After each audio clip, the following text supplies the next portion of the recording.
Okay, I was taught very well by my ma and my pa.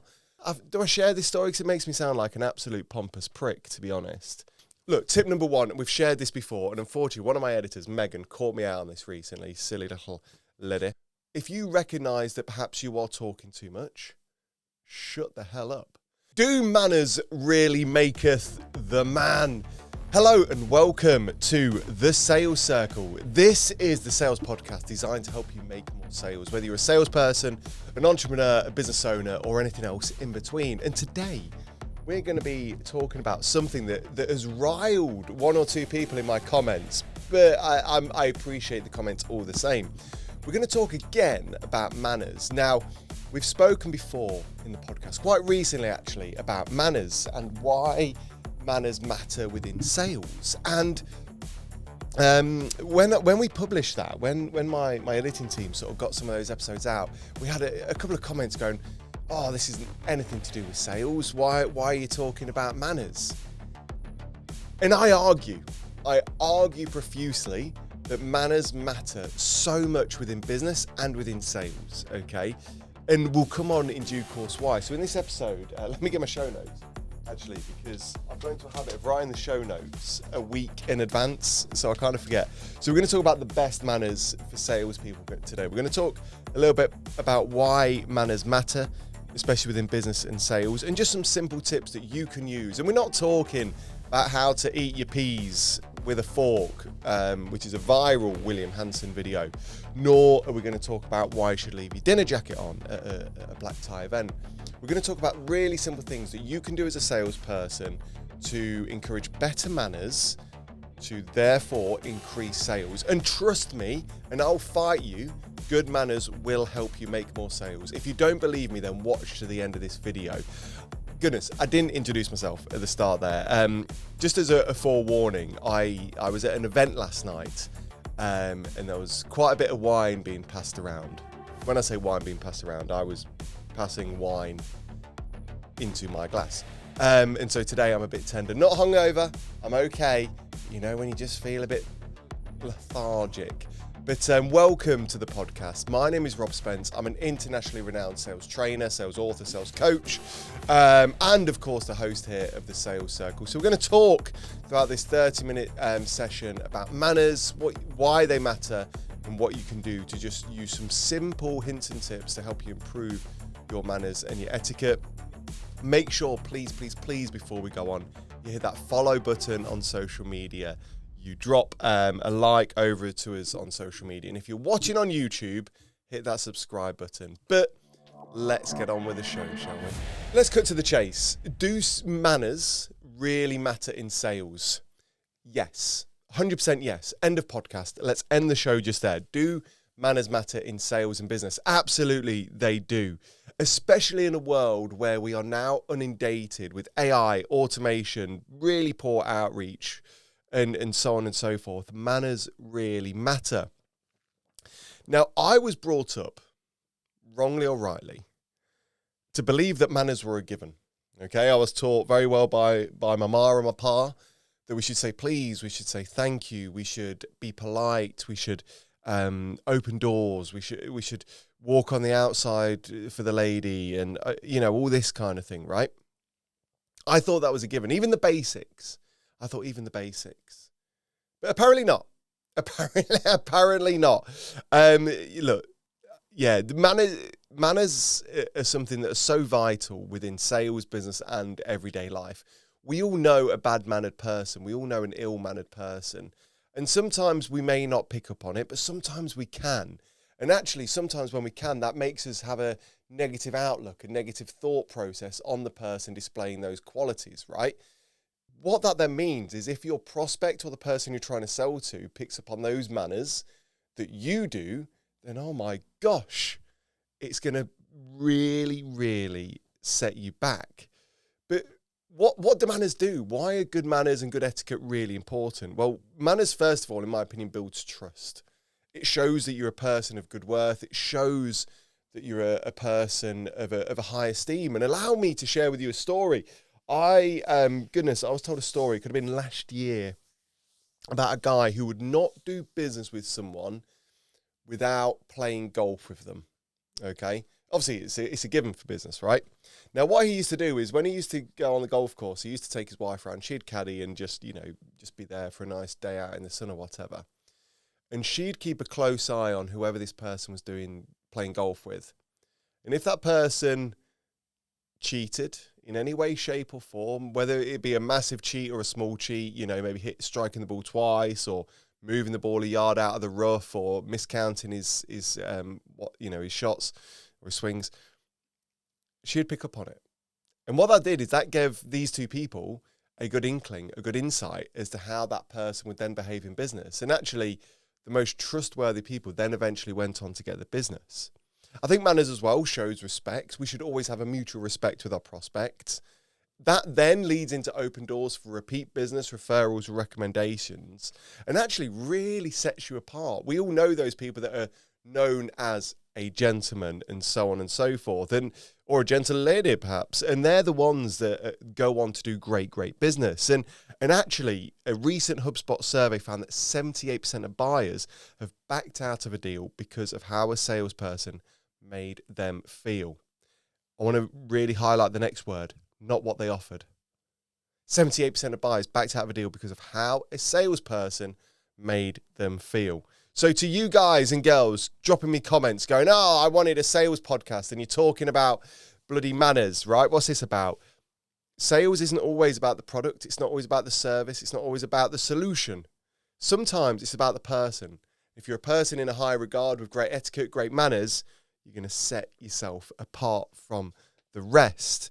So allow me, if I may, to share with you some simple manners to master whenever you're stepping into a sales meeting, a networking event, whether you're dealing with a supplier, whatever it is. Let's run through them right now. Now, annoyingly, I did have a really good story to share, and I thought about it just recording that last section, and it's completely lost me, which is annoying. Hopefully, it will come back in due course. But as a reminder, we spoke originally about manners because I witnessed so many times in events, in networking events, bad manners and bad etiquette, from everything from oh gosh, even last night. And do I share this story? Because it makes me sound like an absolute pompous prick, to be honest. No, I don't share that story. It's unfair on the chap. All I'll say, right? Remember when we were eating bread, like dinner bread, a bread roll? We don't just get the whole thing and keep putting it in our mouth. We take little bite-sized chunks away from it. We tear it up, butter in, right? That's what we do. We don't take a full roll and keep noshing away at it. That's all I'm going to say. But I go to many events, many networking events, even, people within my office with really bad manners and really bad etiquette. And it riles me up no end, okay? And once again, let's remember that if that's happening to me, if it's happening to you, then your prospect's going to do the same thing. So, look, tip number one, we've shared this before, and unfortunately, one of my editors, Megan, caught me out on this recently, silly little lady. Be on time. Always be on time, especially for any meeting. Look, if you're not 10 minutes early, then you are late, okay? And that goes for the modern day era of Zoom calls and telephone calls. If you say that something's going to happen at 10 a.m., you make sure it happens at 10 a.m. Of course, life happens. Everything, things can kick off. Things unexpected can happen, right? As again, let your prospect know what's going on, and be realistic, right? Don't just give the old, I'll be 5 minutes, and you're not, right? If you're naturally, you're held back by 15 minutes, be honest. State that you're going to be 15 minutes and push on from there. Even being 3 minutes late makes the prospect think that they're less important to you, and actually your schedule is far more important than theirs. So don't be late, always be on time, be early. Not too early, because I think being too early kind of opens up a whole new ball game, but be early. Show that person you're trying to talk to or talk with that you care about them and you want to converse. And speaking of conversing, make sure we listen without interrupting. Once again, one of the biggest things and the biggest mistakes I see at networking events and events of all shapes and sizes is people butting in and over talking, and actually at times dominating the conversation, which once again can happen in sort of round table events and round table dinners and so on and so forth. If you recognize that perhaps you are talking too much, shut the hell up. If you recognize someone in your group or on your table who's perhaps not engaging enough as much as you'd like, or perhaps they would like, ask them a question. Try and get them involved. Obviously, even then, in a one-to-one sales situation, don't jump in with solutions before they've explained things properly. Don't assume you know what your prospect's going to say. Sit back and listen. Take your time with it. You know, sales isn't a rush in the slightest.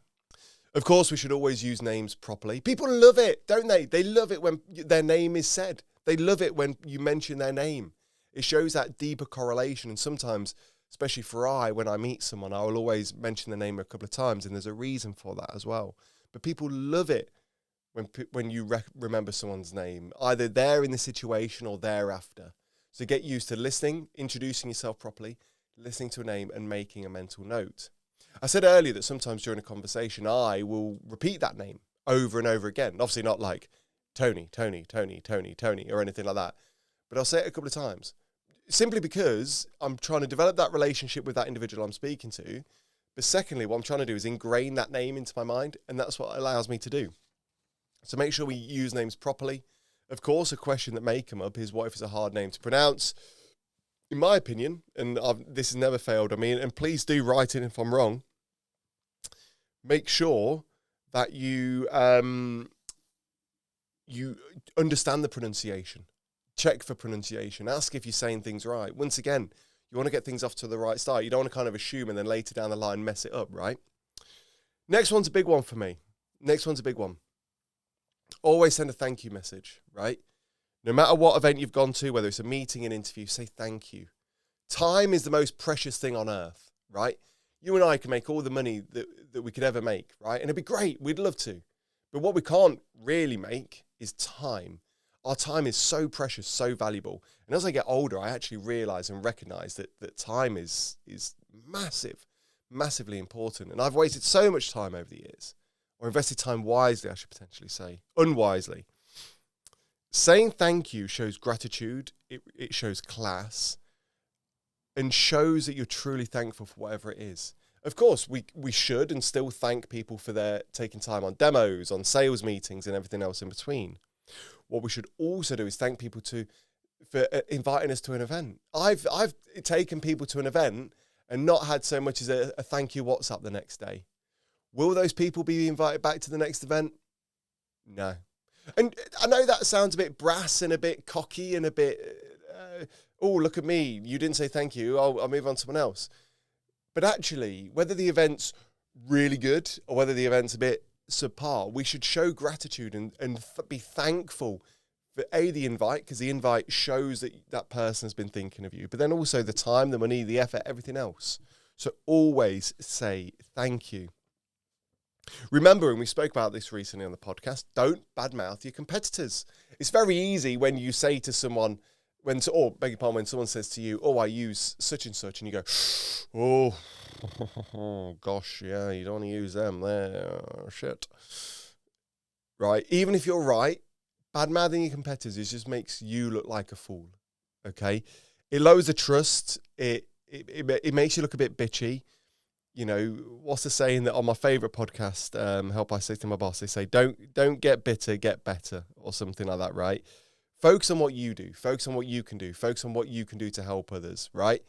You got to remember, especially in a sales situation, if you're speaking to a prospect and they say, oh yeah, we've used, Trevor's firm for 7 years, and you go, use Trevor's firm, Jesus Christ, bet they're overcharging you, and they're, blah, blah, blah.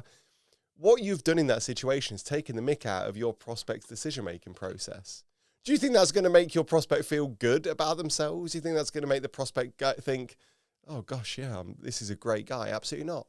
Just don't say, if you can't say anything nice, just don't say anything at all. I always think there is a compliment to be paid to a competitor, hence why they're a competitor. So just man up, suck it up, and crack on. And finally, watch your body language and tone, your posture, your eye contact, your smile, and your goddamn mobile phone, man, right? If you're at an event, just put your mobile phone away.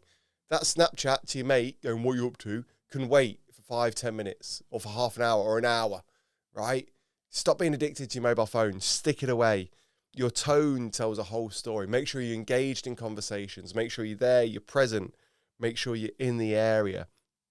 I think being present is such a big thing within physical meetings and Zoom meetings as well, dare I say.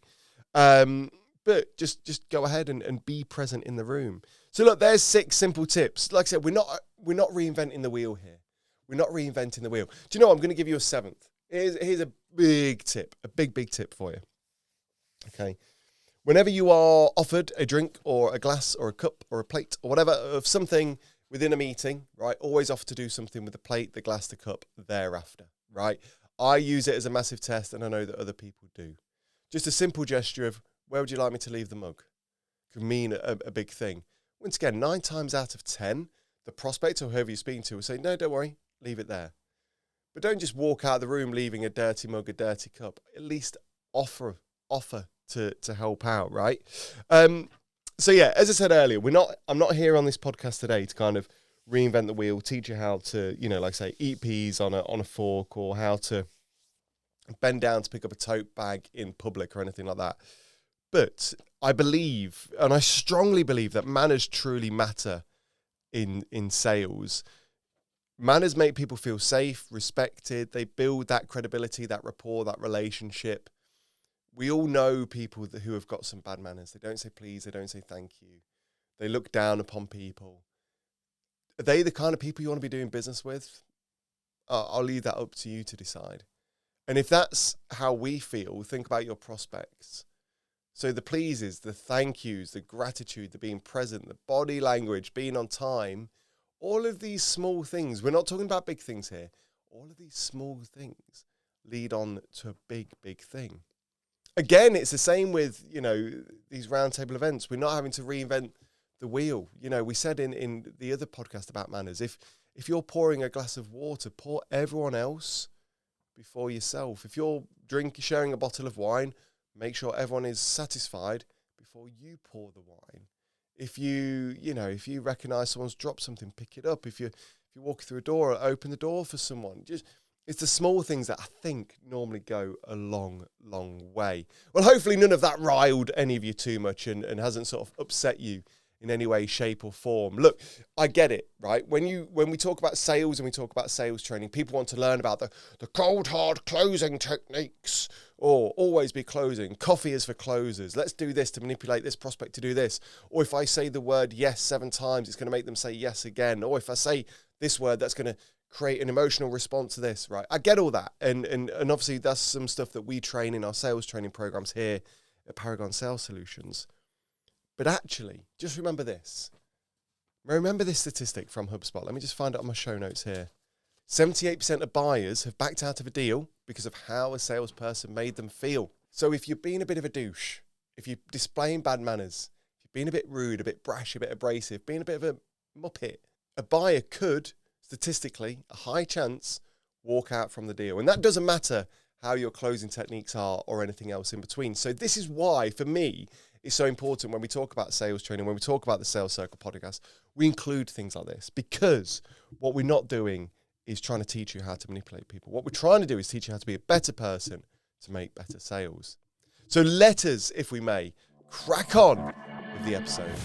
Just before we do go on, don't forget we are partnered with Monday.com CRM. Of course, you know by now how great Monday.com is. It's been known for many years as a fantastic cloud-based project management tool. It's easy to use, intuitive, with great ways of managing projects and managing everything that could go on within a business. And now their CRM system takes that whole tool to the next level. You and I both know that salespeople need great CRM systems to help them to sell more, to track their prospects, to keep on top of their relationship management, and to ultimately help them make more money. But on the marketplace, there are so many CRM systems that sometimes are clunky, a bit funky, and a bit damn right dated. It's pricey. Monday.com CRM is a fantastic tool full of AI, automation, and little hints and tips and tricks that can actually save some of your time to stop you doing all of the boring admin stuff, get you out there selling. As a thank you for staying tuned to the Sales Circle podcast, there is a link in the show notes below for you to get some free access and some unique goodies as well. So perhaps you're a business owner and you're looking for a new CRM system, click the link below. Perhaps you're a salesperson, maybe you want a better way to keep a track of your sales process, hit the link below. Give it a try. Let me know what you think. Welcome back to the Sales Circle podcast. We're going to move quickly on to our listeners' questions. Don't forget, if you've got a burning sales question, a dilemma, something that you need some help and support with, write into me. There's a number of ways you can do it. You can find us on social media. We are the Sales Circle official or Sales Circle podcast, pretty much everywhere on social media. You'll be able to find us. You can find me personally on LinkedIn. My name is Rob Spence, or email thesalescircleofficial@gmail.com. And the first one is from no name on this one, sorry. Is it old-fashioned to send handwritten thank you notes? Yeah, to some degree, yes. To some degree, it is old-fashioned. But isn't that cool? Isn't that great? Like, doesn't that stand out from the crowd? It's very easy for me to send a WhatsApp. It's very easy for me to send an email. But for me to send a handwritten note really goes above and beyond. And so don't you think that will reach the hearts of the reader much more intently than just a copy and pasted email? Absolutely. So yeah, anonymous, no name on this one. Look, a handwritten note will really go above and beyond, the call of duty there. And look, we do it. We've even got one of those wax sealer stamps, and it looks great. You get a letter through, wax seal on the back. Oh, fancy, looks lovely, right? So absolutely, give it a go. I think it's a great way to do business. Jordan's emailed in to say, what if I forget someone's name in a meeting? What should I do? I think, look, here, it comes down to communication, honesty, and transparency, right? You don't want to fluff things up. You don't want to keep calling someone mate, buddy, pal, you. You don't want to obviously get their name wrong. Just be open, honest, and polite. Listen, I'm so sorry. Can you just remind me of your name? So sorry. Can you just confirm the spelling of your name? Just be open and honest. And even just say, listen, I want to make sure I get your name right. I'm so sorry. I missed it at the start. Just be open and honest, right? Isn't that far better than someone calling you Trevor when your name's Sally later on or something like that? And finally, a Leicester listener. Thank you for writing this in. Sam says, how do you handle a rude good question. How do you handle a rude prospect without lowering your standards? Well, look, you don't have to match the energy of the person you're speaking to, right? You can dictate and dominate how you want that conversation to go. You don't have to match and lower into their realms and their tones. And actually, a book, maybe we should recommend it one day, Counselling for Toads, it talks about the different kind of ego states. And actually, you don't want to kind of meet into someone's ego state. You want to kind of be above. If memory serves me right, maybe I need to read the book again. But look, stay calm, professional. Take that high ground, protect your boundaries. If you're not a rude person, then why be a rude person back? Sometimes, I do think walking away is the best thing to do. As a business owner, I've come to learn that actually red flags show up in those early situations. If someone's a bit rude, a bit brash, a bit abrasive, do you want to be doing that business with them for the longer term? Probably not. So just walk away and move on to the next one. That's where good prospecting and good qualification really comes into play. So thanks so much for writing in those questions. I love the listeners' questions part of the podcast. Remember, if you do have a question, do write in. What we either do is we collate them for a bumper episode at some point, or we read them out on the episode of the day. So thanks so much for writing those in. Quick thing before we wrap up, a book recommendation of the week.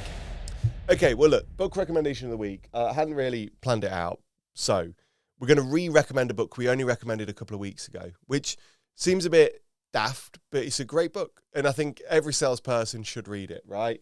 Again, it's Just Good Manners by William Hanson. A fantastic read, a funny read, and yet so knowledgeable as well. William Hanson is the UK's leading etiquette expert. He's the co-host of one of my favourite podcasts, Help I Sexted My Boss.